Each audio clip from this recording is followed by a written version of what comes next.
Avengers Infinity War Spoiler Review, Debriefing Marvel's all-out epic. Avengers Infinity War is out now across the globe, so what did everyone think? Let's debrief it with full spoilers. Warning: major spoilers ahead, do not read on if you have yet to see Avengers Infinity War. One last warning: this is not a spoiler-free review. So, there had been lots of speculation over recent weeks, months, years that a couple of major Marvel characters could be killed off in Infinity War. So we expected one or two A-listers to bite the dust, along with maybe a small handful of supporting stars. But only a couple of internet theorists had predicted that the list of the deceased would be so extensive that only a small handful didn't meet their maker.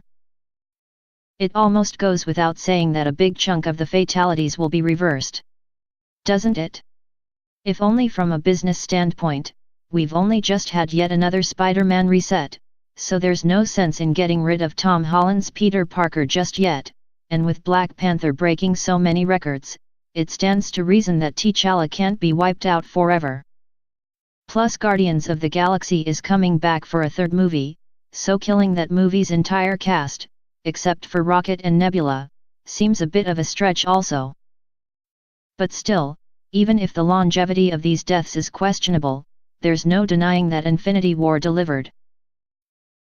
Those unfamiliar with the MCU will have struggled with a lot of it to begin with, and the significance of Red Skull's appearance would have been lost altogether, but it's safe to say most moviegoers would have had just about enough knowledge to get by, or at least, enough willingness to go along with it. The Russo brothers should be applauded for managing to take such a huge collection of characters, even if one or two were missing, and crafting an epic story with them, mostly with success. Inevitably, some were underused. Captain America and Bucky spring to mind, but it was great to see some less obvious stars like Rocket get their time in the sun.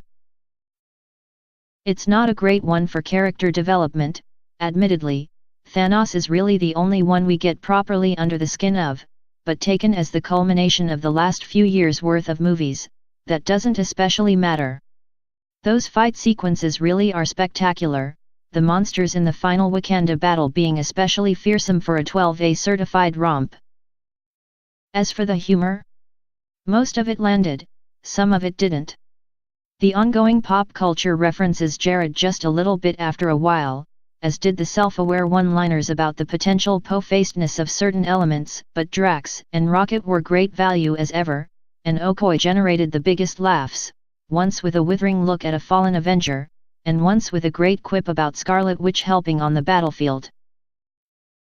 Because of the huge emphasis on action set pieces and little focus on emotion or character development, it wasn't really an actor's movie, but if we're going to deep dive into the performances, it's Josh Brolin, Thanos, and Zoe Saldana, Gamora, who arguably do the best work, with honorable mentions for Chris Hemsworth, Thor, Elizabeth Olsen, Scarlet Witch, and Tom Holland, Spider-Man. Gamora's arc across all of her MCU movies has proven a little divisive. There's debate over just how well her character has been handled, most of which is very valid, but Saldana's pitch-perfect performance made Gamora's death all the more heartbreaking, and the fact Brolin managed to give us such a three-dimensional antagonist from the confines of CGI get-up was also worthy of applause. Various people involved with the movie have said that the film works perfectly well as a stand-alone, and doesn't necessarily need to be treated as one giant lead-up to next year's Avengers 4. That, frankly, is ludicrous, but it doesn't really matter.